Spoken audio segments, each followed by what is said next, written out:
د کساب مور.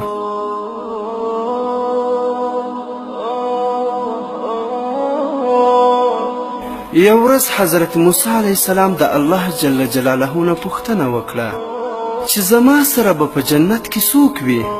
الله جل جلاله ورته وفرمیل فلانکی کساب به ستا سره په جنت کې وي.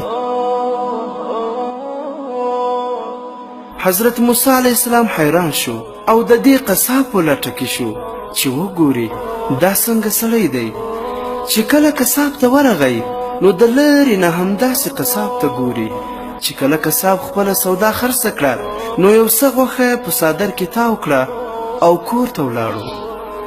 کله چې کور ته ولاړو غوښه یې پخه کړه او بیا یې یو لوښي کې ډوډۍ میده کړه او بلې کوټې ته ولاړو چې هلته یو زړه ښځه په پلنګ ناسته وه. نو قصاب د دې په خوله کې ډوډۍ ورکوله. کله چې زړې ښځې ډوډۍ وخوړه نو د قصاب په غوږ کې یو څه وویل. قصاب په خندا شو او سر یې وښوروه او له ځان سره یې خبرې وکړې. حضرت موسی علیه السلام همداسې د لرې نه ورته کتل. کله چې قصاب د باندې راغی نو موسی علیه السلام ورته وویل دا ښځه څوک وه او دې څه درته وویل؟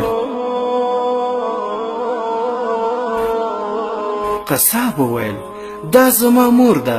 زه چې کله کور ته راشم هره ورځ اول زه دې ته په خپلو لاسو ډوډۍ تیاروم او بیا یې ورکوم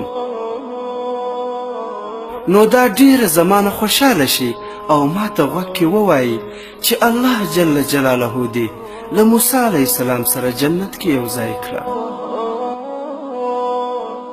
زه ورته وخاندم چې چیرته زه او چیرته موسی علیه السلام.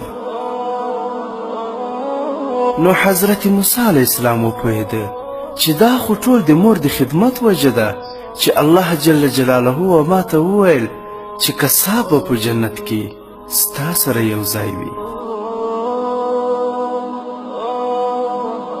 راځئ ملګرو چې د مورجانې خدمت ښه په اخلاص سره وکړو چې هم الله جل جلاله رانه راضي شي او هم مو جنت ځای وي.